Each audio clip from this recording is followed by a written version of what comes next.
শরীফ ওসমান বিন হাদির মৃত্যুর খবরে শোক আর ক্ষোভে উত্তাল সারা দেশ।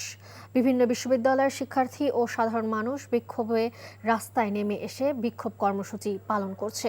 পরিকল্পনাকারী সহ হত্যায় জড়িতদের দেশে ফিরিয়ে এনে দ্রুত বিচারের দাবি জানিয়েছে স্বজনসহ বিক্ষুব্ধ জনতা। এছাড়া দেশের সব মসজিদে জুমার নামাজ শেষে হাদির আত্মার মাগফিরাতে দোয়া করা হয়। বিস্তারিত আহমেদ শরীফের ডেস্ক রিপোর্টে। ইনকিলাব মঞ্চের মুখপাত্র শরীফ ওসমান হাদির মৃত্যুর খবরে ক্ষোভ ছড়িয়ে পড়ে তার নিজ জেলা ঝালকাঠিতে। জুলাই যোদ্ধার গ্রামের বাড়ি নলছিটিতে এখন শোকাবহ পরিবেশ। স্বজনদের সান্ত্বনা দিতে ছুটে আসছেন অনেকেই।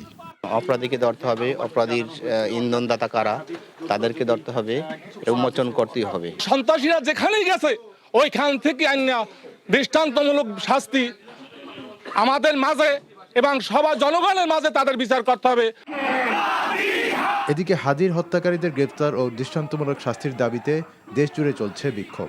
ঢাকা বরিশাল মহাসড়কে অবস্থান এবং বিক্ষোভ মিছিল সমাবেশ করেছে বিক্ষুব্ধ ছাত্র জনতা। শুক্রবার দুপুরে নগরীর নথুল্লাবাদ বাস টার্মিনালে জড়ো হয়ে ঢাকা বরিশাল মহাসড়কে অবস্থান নেয় তারা। খুনিদের গ্রেপ্তারের দাবিতে বিক্ষোভ হয়েছে চট্টগ্রামে। বাদ জুমা জুলাই ঐক্য চট্টগ্রামে কফিন মিছিল বের করে। এছাড়া ছাত্র শিবির সহ বিভিন্ন সংগঠন নগরীতে বিক্ষোভ মিছিল বের করে। সিলেটে জুমার নামাজের পর ওসমান হাদির জন্য দোয়া শেষে হাদির মৃত্যুর প্রতিবাদে দায়ীদের দৃষ্টান্তমূলক শাস্তির দাবিতে বিক্ষোভে অংশ নেয় সর্বস্তরের মানুষ। জুমার নামাজ শেষে রাজশাহীতে সাহেববাজার 0 পয়েন্ট থেকে বের হওয়া বিক্ষোভ মিছিলে জামায়াতে ইসলামী, এনসিপি, গণ অধিকার পরিষদ ও হেফাজতে ইসলামের নেতাকর্মীরা অংশ নেন। শরীফ ওসমান হাদি হত্যাকাণ্ডের প্রতিবাদে খুলনায় জুমার নামাজের পর বিক্ষোভ মিছিল ও শিববাড়ি মোড়ে গায়েবী জানাজা অনুষ্ঠিত হয়। মাগুরায় হাদি হত্যার বিচার দাবিতে বিকেলে সাধারণ ছাত্রছাত্রীদের অংশগ্রহণে মিছিল এবং সমাবেশ হয়েছে।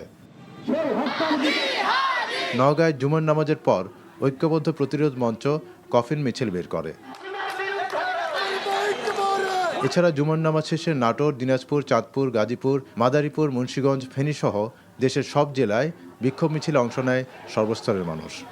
আহমেদ শরীফ, এনটিভি নিউজ ডেস্ক।